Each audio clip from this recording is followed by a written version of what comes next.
स्वागत है आपका हमारी एक और नई कहानी में। आज की कहानी है समय का सबक। रामदीन और उनकी पत्नी शारदा साधारण परिश्रमी लोग थे। उन्होंने अपनी पूरी जिंदगी अपने बेटे रवि की परवरिश और खुशियों के लिए समर्पित कर दी थी। उनकी दिन रात की मेहनत का एक ही उद्देश्य था, अपने बेटे को एक सफल और खुशहाल इंसान बनाना। दोनों ने बहुत त्याग किया, खुद की इच्छाओं को मारते हुए रवि की हर जरूरत पूरी करने की कोशिश की। रवि पढ़ाई में होशियार था और उसकी सफलता ही उनके लिए गर्व की बात थी। घर की आर्थिक स्थिति कमजोर थी, लेकिन रामदीन और शारदा ने हर कठिनाई को सहन करते हुए रवि की शिक्षा का ध्यान रखा। रवि के लिए उन्होंने अपने सपनों और जरूरी खर्चों को नजरअंदाज किया, ताकि वह पढ़ लिख कर एक अच्छे मुकाम तक पहुंच सके। उन्होंने अपने सपनों को रवि के भविष्य में देखा और सोचा कि वह आगे चलकर उनका सहारा बनेगा। समय बीता और रवि एक अच्छी नौकरी में लग गया। रामदीन और शारदा को लगा कि उनकी मेहनत रंग लाई है। बेटे की शादी का समय आया और उन्होंने पूरे जोश और खुशी के साथ उसकी शादी की। उन्हें लगा कि अब उनका परिवार और भी खुशहाल हो जाएगा और बहू के आने से उनके अकेलेपन का भी अंत होगा। शुरुआत में सब कुछ ठीक लगा, लेकिन जैसे जैसे समय बीता, रवि का व्यवहार बदलने लगा। शादी के बाद बहू के आने से रवि का अधिकतर समय उसकी पत्नी के साथ बीतने लगा। धीरे धीरे रवि ने अपने माता पिता से दूरी बनानी शुरू कर दी। बहू के कहने पर वह माता पिता के प्रति लापरवाह हो गया।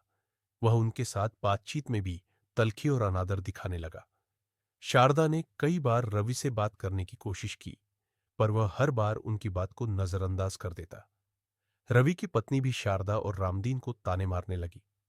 घर में आते ही उसने घर के कामों और अधिकारों पर अपनी पकड़ डीडीएच मजबूत कर ली। वह हर छोटी बड़ी बात पर माता पिता से बहस करती और उनकी बातों को महत्व नहीं देती। रवि भी अपनी पत्नी का समर्थन करता और माता पिता को समझाने या उनका पक्ष लेने से दूर ही रहता। यह देखकर रामदीन और शारदा का दिल टूटने लगा। रामदीन और शारदा को लगने लगा कि उनका बेटा, जिसके लिए उन्होंने सब कुछ कुर्बान किया, अब उनके प्रति बेपरवाह हो गया है। वे दोनों दिन रात यही सोचते रहते कि कैसे रवि को अपने किए का एहसास हो और वह उनकी भावनाओं को समझे। पर उनका बेटा और बहू अपने ही जीवन में मग्न हो गए थे और माता पिता की उपेक्षा करना उनकी आदत बन गई थी। रामदीन और शारदा के दिल में दर्द और असहायता की भावना बढ़ने लगी, लेकिन वे हर दिन उम्मीद के सहारे अपने बेटे के बदलने का इंतजार करते रहे। समय के साथ रामदीन और शारदा का जीवन और भी कठिन होता चला गया। बेटे बहू की उपेक्षा, ताने और अनदेखी से उनके दिल में गहरी चोट लगने लगी। उन्हें लगता जैसे उनका अपना घर ही अब उनके लिए एक पराई जगह बन गया है, जहां हर दिन उनकी मौजूदगी को नजरअंदाज किया जा रहा था। रवि और उसकी पत्नी अब उनसे कतराने लगे थे। उन्हें उनके साथ वक्त बिताने या उनकी देखभाल करने की कोई परवाह नहीं थी। रामदीन की तबीयत धीरे धीरे बिगड़ने लगी, लेकिन घर में उनके लिए न कोई चिंता जताने वाला था और न ही उनकी देखभाल करने वाला।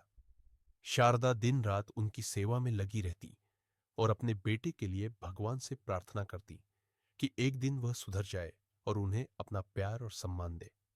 हर रात वह चुपके से आंसू बहाती, लेकिन रामदीन उनकी आंखों में छिपे इस दर्द को पढ़ लेता। वह उन्हें ढांढस बंधाने की कोशिश करता, कहता सब ठीक हो जाएगा, लेकिन खुद भी अंदर से टूट चुका था। घर के कोने कोने में उनके अकेलेपन और दर्द की गूंज सुनाई देने लगी थी, लेकिन रवि और उसकी पत्नी अपनी दुनिया में इतने मग्न थे कि उन्हें अपने माता पिता की यह व्यथा महसूस ही नहीं होती। रामदीन और शारदा के लिए हर दिन जैसे एक नई परीक्षा बन गया था। बेटे और बहू से उन्हें जो प्यार और सम्मान की उम्मीद थी, वह अब एक अधूरा सपना बन चुका था। घर में रहकर भी वे खुद को जैसे पराया महसूस करने लगे थे। उनकी आवाज और भावनाओं को नजरअंदाज करना रवि और उसकी पत्नी के लिए एक आदत बन चुकी थी। शारदा ने कई बार रवि से बात करने की कोशिश की, उसे समझाने का प्रयास किया, लेकिन हर बार रवि उनके शब्दों को अनसुना कर देता। रवि की पत्नी भी आए दिन छोटी छोटी बातों पर ताने मारती और घर के कामों में उनकी मदद करना तो दूर, उन पर और अधिक जिम्मेदारियां डाल देती। हर दिन रामदीन और शारदा को तिरस्कार का सामना करना पड़ता। वे सोचते कि शायद एक दिन रवि और उसकी पत्नी उन्हें समझेंगे और उनकी भावनाओं की कद्र करेंगे। पर समय बीतता गया और बेटे बहू की बेरुखी और बढ़ती गई।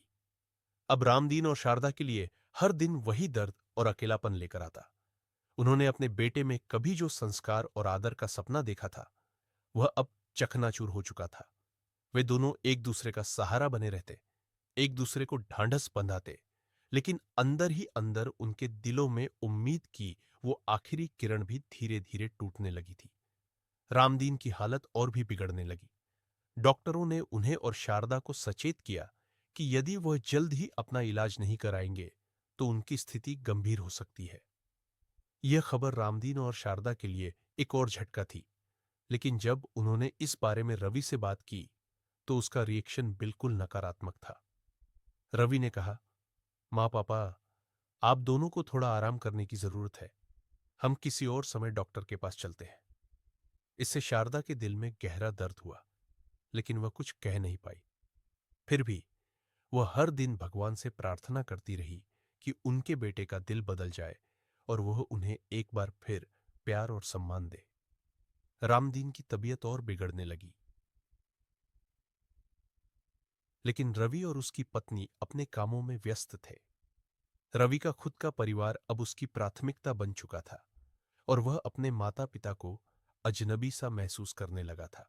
एक दिन जब रामदीन की हालत और भी गंभीर हो गई, तब शारदा ने रवि को फिर से ताना मारा।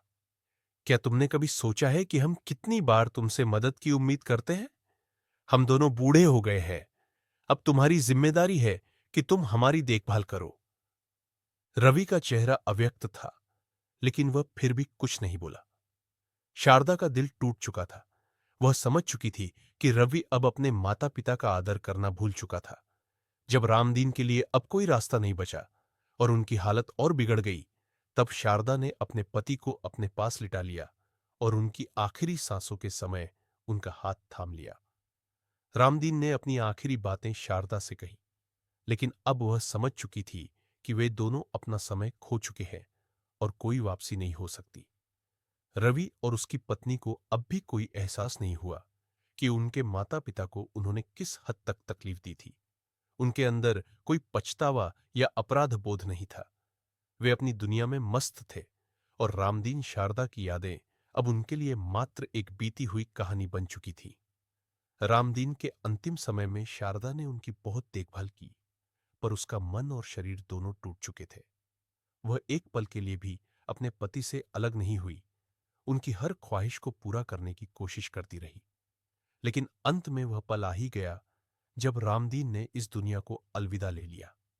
शारदा अपने पति के शव के पास बैठी हुई थी। उसकी आंखों में आंसू थे, लेकिन दिल में गहरी शांति थी। उसने जीवन के इस कठिन दौर को देखा था, परंतु अब उसके पति के बिना वह अकेली थी। रवि और उसकी पत्नी घर आए, लेकिन उनका चेहरा कोई अफसोस नहीं दर्शा रहा था। वे बस औपचारिकताएं पूरी करने के लिए वहां थे। रवि ने मूक स्वर में शारदा से कहा, अब आप अकेली हैं, हम देखेंगे आपको। लेकिन शारदा को यह शब्द झूठे लगे। उसे एहसास हुआ कि अब कोई फर्क नहीं पड़ता। उसका बेटा अब भी वही रवि था जो कभी उनका ख्याल नहीं रख पाया। उसे समझ आ गया कि वह अकेली ही अपना रास्ता तय करेगी, क्योंकि उसका बेटा अब कभी भी उसे समझने वाला नहीं था। शारदा ने ठान लिया कि वह अब अपने जीवन को अपने तरीके से जिएगी। उसकी जिंदगी अब बस अपने अनुभवों और संघर्षों का सम्मान करने की थी। लेकिन यह सत्य भी उसके दिल में गहरे बैठा था कि उसे हमेशा वही प्यार और सम्मान चाहिए था जो एक बेटे को अपने माता पिता से होना चाहिए था। अब शारदा ने अपने जीवन का सबसे बड़ा पाठ सीखा। किसी को बदलने की बजाय खुद को स्वीकार करना और आगे बढ़ना अधिक महत्वपूर्ण होता है। और यही पाठ उसने रवि को दिया, भले ही वह कभी इसे न समझ पाए। शारदा ने तय किया कि वह आगे के जीवन में किसी भी गलत बात को अंदर नहीं रखने वाली, चाहे उसकी संतानों से कितना भी टकराव हो, क्योंकि अब वह जान चुकी थी कि सबसे अहम खुद की इज्जत और सम्मान है। रामदीन की मृत्यु के बाद शारदा ने अपने जीवन में एक बड़ा बदलाव किया। उसने अपने दिल की आवाज सुनी और फैसला किया कि अब उसे किसी से कुछ उम्मीद नहीं रखनी है। वह अपने जीवन के बाकी हिस्से को शांति से बिताएगी, बिना किसी को कुछ साबित किए। रवि और उसकी पत्नी की बेरुखी अब उसे दुख नहीं देती थी, बल्कि वह खुद को उनकी परवाह किए बिना जीने का आदी हो गई थी। कुछ समय बाद शारदा ने एक दिन अपनी पुरानी यादों को खंगालते हुए उन सब का जवाब खुद से पूछा। क्या हम सच में एक अच्छा परिवार नहीं थे? क्या हमारी सारी निष्ठा और प्यार केवल समय की बर्बादी था?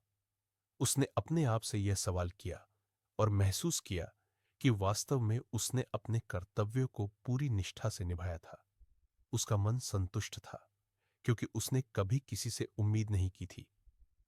एक दिन जब रवि शारदा से मिलने आया, तो शारदा ने उसे देखा और बस एक हल्की मुस्कान दी। रवि को महसूस हुआ कि उसकी मां अब पूरी तरह बदल चुकी थी। वह अब उसे या किसी को भी कुछ साबित नहीं करना चाहती थी।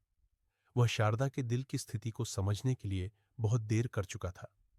शारदा की आंखों में जो शांति थी, वह रवि के लिए एक गहरा संकेत था। रवि ने मन ही मन अपनी गलती महसूस की और दिल में एक खेद था, लेकिन वह कभी भी इस खेद को अपनी मां से साझा नहीं कर पाया। शारदा ने यह भी महसूस किया कि जब तक उसे खुद से सच्ची शांति नहीं मिलेगी, वह कुछ भी बदल नहीं सकता। माता पिता की सेवा और सम्मान किसी भी चीज से ऊपर है। अगर हम अपने परिवार के बुजुर्गों की कद्र नहीं करेंगे, तो एक दिन हमें खुद को अकेला महसूस होगा, जैसा रवि ने किया। शारदा का यह सफर इस बात का प्रतीक है कि जब तक कोई अपने आप से प्यार नहीं करता, तब तक वह दूसरों से प्यार और सम्मान की उम्मीद नहीं कर सकता। आपको ये कहानी कैसी लगी, हमें जरूर बताएं। अपने विचार हमें कमेंट करके भेजें। कहानी को अपने परिवार और दोस्तों के साथ जरूर शेयर करें और हमारे चैनल को सब्सक्राइब करना ना भूलें। मिलते हैं आपसे एक और नई कहानी के साथ। धन्यवाद।